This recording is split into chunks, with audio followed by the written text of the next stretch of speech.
Okay, for part 1, you're supposed to express in terms of pi. Now, this phrase here in terms of pi is important. That means your final answer must have pi. Correct? Must have pi. Okay. And because they're talking about pi, right? And then they ask you for the principal value of this one. Now, principal value of sine inverse, you know, it's sine is like that, go up, quarter of an egg, quarter of an egg, quarter of an egg, quarter of an egg, right? So it's gonna be like that.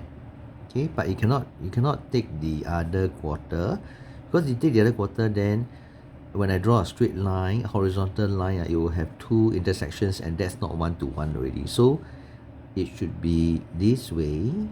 Okay, then you have your 1 to 1 function. So this is from 0 to 90, which is pi over 2.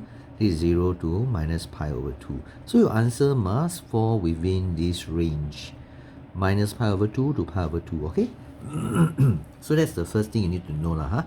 But for this kind of questions, right, you just need to know that let's say I let A equals to sine inverse square root 2 over 2. Then I sine both sides, right? I will get sine A equals to square root 2 over 2. Now, do you know what sine of what angle is square root 2 over 2? Now, if you don't know, right, the good thing about principal value, the good thing about the calculator, right, is that it will always give you the principal value answer. So you just need to press sine inverse square root 2 over 2. Okay. So sine inverse, and I must be in a radian mode. Why radian mode? Because this is pi. There's no degree symbol here. It means that it is in radian. Okay, then you square root 2 over 2. And you will get this. Now we have a problem now. The problem is that it's 0 point something, right? But they actually ask you to express your answer in terms of pi.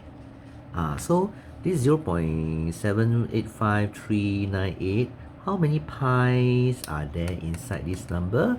All you have to do is to divide that this number by pi. Okay, so you shift and then you activate the pi.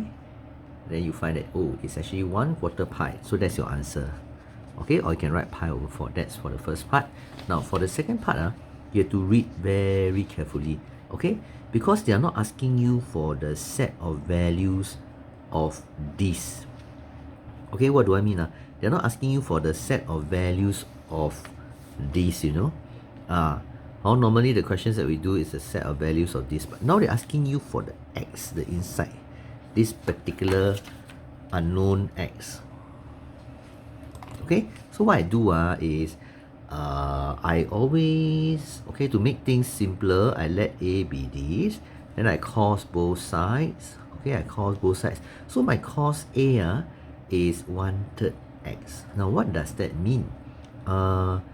It means that you actually need to know that your principal value for sine inverse x is from minus pi over 2 to pi over 2, right?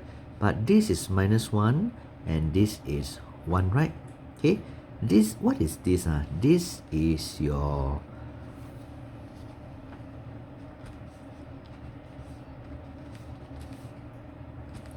x, right? Or the value here the value here, which is like the y that. Okay, so if I say 1/3 of it, because that's what I want, right? Okay, never mind. I make it easier for you. This cos here, this is like your y equals to cos x, right? But in this case it's a lah. So y equals to cos a. Okay, your cos a which is this fella, don't you agree it ranges from -1 to 1, the maximum value for cosine? So it ranges from this to this. But actually cos A is 1/3 x, right? 1/3 x. So you first of all have to write 1/3 x Okay, because cos A is 1/3 x mah. Then this is between this and this. So what is my x? I times 3 times 3 times 3. That's why this is the answer lor. Because they want the set of values of x for which this is defined. For this to be defined, okay,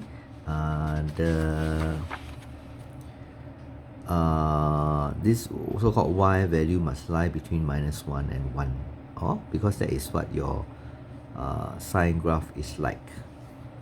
Okay, of course, sorry, your cosine graph actually is the same, but just now I didn't draw it out. Okay, the cosine graph is like that, quarter of an egg, then quarter of an egg, right? So this is from 0 to 2 pi, okay? But they're not asking you for this range. They are not asking for this range. They're asking you to find the range of values of cosine inverse 1/3. So this is 1, this is -1, right? Okay, so this was what I was talking about just now. This value here, and then this value here corresponds to this value here. Minimum, maximum, then you can get the answer. Okay, now how to show this one? This one we normally start from the left hand side or the more complicated side. So you square this. Can you see that this is your 1 already? Okay, then you take this times 2. So plus 2 sine theta cos theta. So this is 1 plus sine 2 theta. Yeah, so that's your answer already. Okay? Okay, thank you.